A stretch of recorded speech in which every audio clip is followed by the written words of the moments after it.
নমস্কার বন্ধুরা, টেক প্রদীপ চ্যানেলে তোমাদের স্বাগত। বন্ধুরা, আজকের যে টিউটোরিয়াল সেখানে কিন্তু আমি তোমাদের দেখাবো যে আমরা কীভাবে কোনো ইউনিকোড ফন্টকে আমরা ডিফল্ট ফন্ট করতে পারি। যেমন আমাদের কম্পিউটারে তো অনেক ফন্ট থাকে, তার মধ্যে অনেক ফন্টই আছে যেগুলো হচ্ছে ইউনিকোড ফন্ট বাংলা।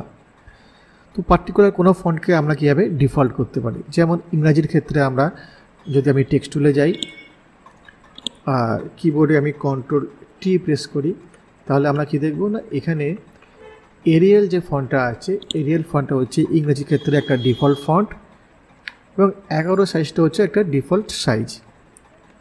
আমরা এটাকে এখানেও আমরা দেখতে পারি প্রপার্টি বারে এরিয়াল ফন্ট বাই ডিফল্ট এবং 11 হচ্ছে আমাদের ডিফল্ট ফন্ট সাইজ।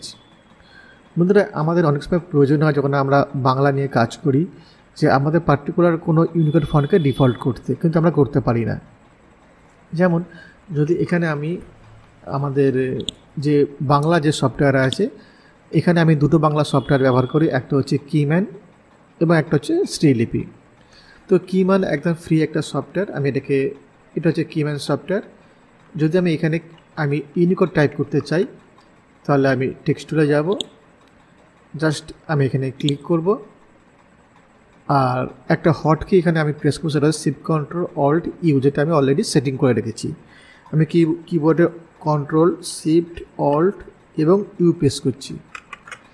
এর ফলে তোমরা দেখবে যে এখানে কিন্তু এটা অন হয়ে গেছে এবং এখন আমরা কিন্তু বাংলায় ইউনিকোড আমরা টাইপ করতে পারি। যদি আমি কোনো টাইপ করি, যেমন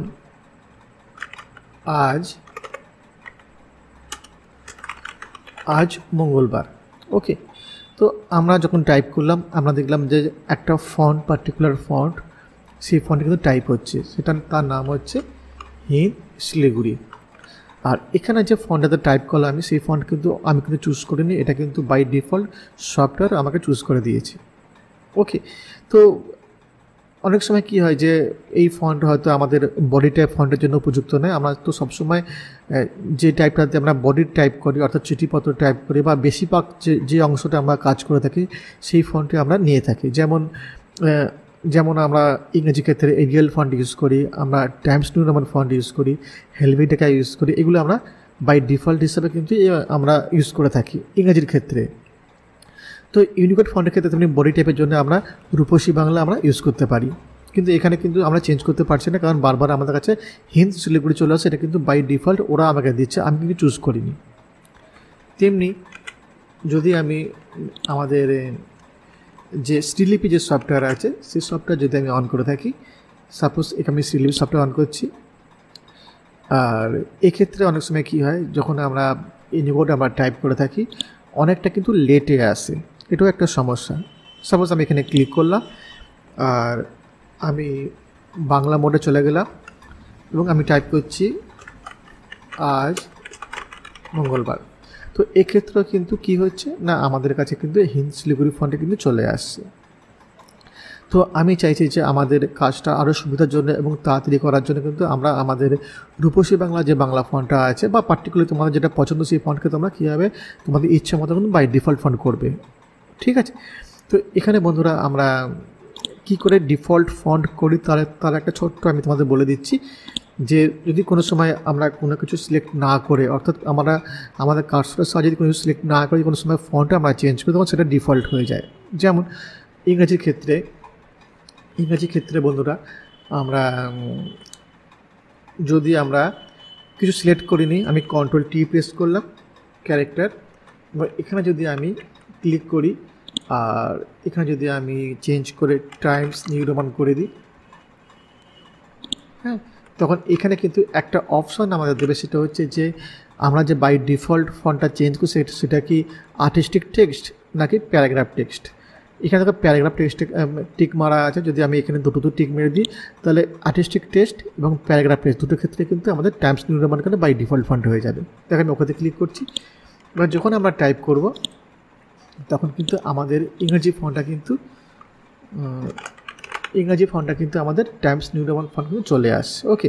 তো কোনো কিছু সিলেক্ট না করে যখন আমরা ফন্ট চেঞ্জ করবো তখন কিন্তু বাই ডিফল্ট আমাদের হয়ে যাবে। এবার আসি ইউনিকোডের ক্ষেত্রে, ঠিক আছে। তো বন্ধুরা, আমরা কি করতে পারি না, যেহেতু আমাদের দুটো অপশান এখানে আমাদের কাছে আছে, যেমন যদি আমি এখানে ক্লিক করি আর যদি আমি এখানে রূপসী বাংলা এই ফন্টটা আমরা সিলেক্ট করি,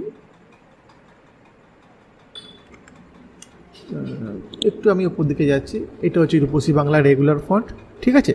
তো আমি যদি এখানে আমি ক্লিক করি তো সেম এখানে আমাদের কথা জিজ্ঞেস করছে যে এটা তুমি আর্টিস্টিক মোডের জন্য করবে নাকি প্যারাগ্রাফ টেক্সটের জন্য করবে, ঠিক আছে। তো এখানে আমি কি করতে পারি না, আমাদের রূপসী বাংলা যে ফন্টটা সেই ফন্টটা আমি প্যারাগ্রাফ টেক্সটের জন্য করতে পারি এবং আর্টিস্টিক টেক্সটের জন্য কিন্তু এটাকে আমরা এরিয়াল ফন্ট বা ইংরেজি ফন্টটা আমরা রেখে দিতে পারি। এতে কী সুবিধা হবে, আমি ওখানে একবার ক্লিক করছি।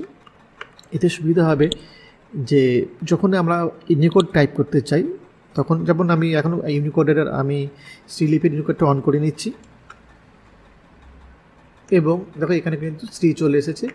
এবার আমি কি করতে পারি না, আমি টেক্সট টুলে গিয়ে জাস্ট এইভাবে আমি ড্র্যাগ করতে পারি, এটা হচ্ছে আর্টিস্টিক, এটা হচ্ছে আমাদের প্যারাগ্রাফ মোড। আর এখানে যখনই আমি ছাড়বো তখন দেখবো যে অলরেডি কিন্তু রূপসী বাংলা ফন্ট চলে এসেছে। এবার কিন্তু এখানে আমি খুব সহজেই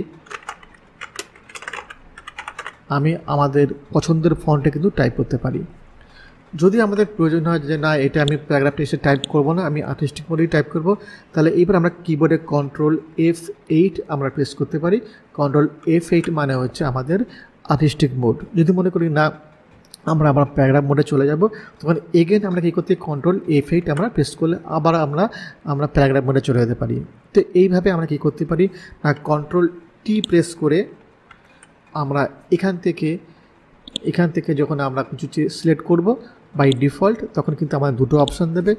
আমরা আর্টিস্টিকের জন্য কিন্তু আমরা ইংরেজির বাই ডিফল্ট ফন্টটা আমরা রেখে দেবো এবং প্যারাগ্রাফের জন্য কিন্তু আমরা ইউনিকোড ফন্টটা রাখতে পারি। তাহলে খুব সহজেই কিন্তু আমরা আমাদের সময় অনেক বাঁচবে। আমরা কিন্তু ফন্ট সিলেক্ট করার জন্য যে সময়টা আমাদের চলে যায় সেই সময়টা কিন্তু আমাদের বেঁচে যাবে। ওকে, তো বন্ধুরা এই একটা ছোট্ট ভিডিও যদি তোমাদের ভালো লাগে তাহলে কিন্তু অবশ্যই লাইক করবে, শেয়ার করবে এবং সাথে থাকবে। Thank you.